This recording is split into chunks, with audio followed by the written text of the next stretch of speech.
So you and Nussmeier, kind of on the same track. You were seemingly ranked out of high school, both awaited your turn, have one star. Did you know him much during that recruiting process that year? I knew him a little bit. Obviously, we were both recruited by LSU, pretty tough, and then I knew him through Elite 11 and stuff like that. He was always a good kid that loved ball and obviously a good player. So excited to see him again. How seriously had you considered LSU at the time? I think they were down there in like the last 5 of my recruiting process. I think they had obviously just had a ton of recent success coming off that national championship throughout my, I think, sophomore year of high school. So it was obviously an attractive program that had won pretty recently. So they were up there. I don't know if I was ever really going to go there, but they were definitely up there at the end. Have you talked with Garrett at all before this game? He texted me happy birthday, but besides that, that was like 6 months ago. But no. They have a great edge rusher, Harold Perkins.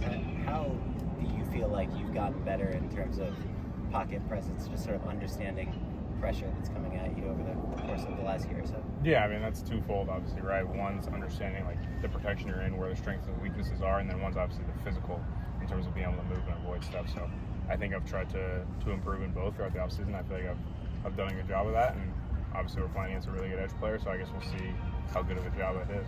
It seems we often see you and Jacoby kind of palling around. I was going to describe the relationship you guys have built. Yeah, Jack's a great kid. Obviously a phenomenal football player, but a phenomenal human being as well. Someone I really enjoy being around, and someone that really loves ball. So it's easy for us to kind of connect there. And I think he's just, I don't know, being around Jack just makes you a happier person. I don't know if you guys have noticed that through his interviews and stuff, but he's awesome. I love being around him. He's obviously a hell of a player as well. I asked him about his leadership qualities, and he's pretty humble about it. Has he taken on the leadership role for this team that they need?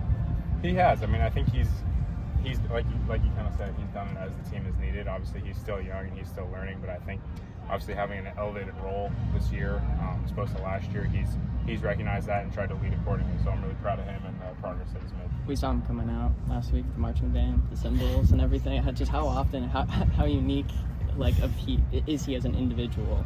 How often does he do that kind of stuff? Every day. He's very unique, but I think obviously you mentioned his band participation, but I think he knows when to be serious. He knows when to lock in, which is obviously important. You can't be that guy 24/7. Yeah, he's an awesome guy to be around. Was there a point for him where you noticed it kind of click late last season? Yeah, I would say late. Obviously a guy coming in that has all the talent in the world, and when guys like that come in, it kind of goes one of two ways. If they're not playing early, they just completely go in the tank, or they continue to work hard, continue to realize what they need to do to get on the field and improve. And I think he's really taken the latter, personally, obviously, throughout the end of last year and going into this offseason. So, like I said, really proud of the strides he's made as a player and as a person. What do you think he realized, just, when you say that process for him? I think just his opportunity to be a phenomenal football player and help our team. I think he came from a high school where he was far and away the best player. And I think he started to learn and understand what it means to be a part of a team, that if a play is not necessarily designed to go to him, that it's not the end of the world. And that he's obviously an important piece, but a piece of a much larger puzzle. And I think he came to realize that and has learned how to put the team first. I'm really proud of him for doing that. What benefits do you think come from having captains named week by week, and what does it mean to you to be there for week one? Yeah, obviously it's an honor to go out there and represent our team anytime.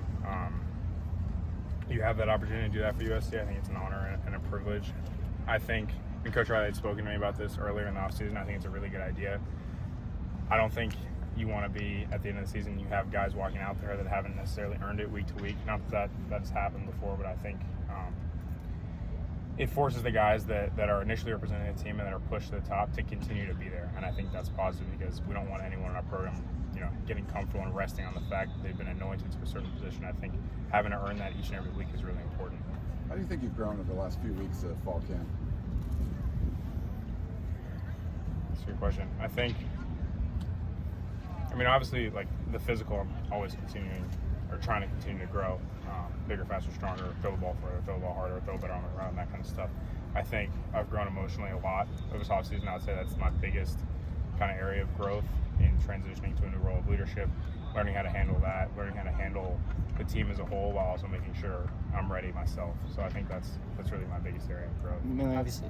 it's often talked about like timing is just kind of one of your biggest strengths, and obviously there's pretty young O-line. You've got some guys who are stepping in for the first time. Is there an emphasis a little bit more to you on wanting to play fast, getting the ball out quick, just making kind of quicker reads so you're not holding onto the ball, that long, putting them in tough spots? No, I mean, I think we're going to execute the call as it comes in from the sideline from Coach Riley, and I think playing here is very unique and special because you have Coach Riley calling plays. So, I have every confidence that he's going to put me in positions to be successful, and I think I'll execute as called. I don't think I'm ever going to, at first I want to say, I have 100% confidence in my offensive line, so I'm never going to play differently because of them or because of who's in front of me. So, no, I think, like I said, we'll just execute as called, and I think we'll be fine. Do one more after the play. What's it feel like going into week one? It's like a showcase game, Sunday night, stage 2 yourselves. What's going through your mind about that? It's awesome. These are the kind of games you come to USC to play in. So I think the team understands that, the team embraces that, and I think we're all really excited. Thank you, Miller. Yeah, thank you.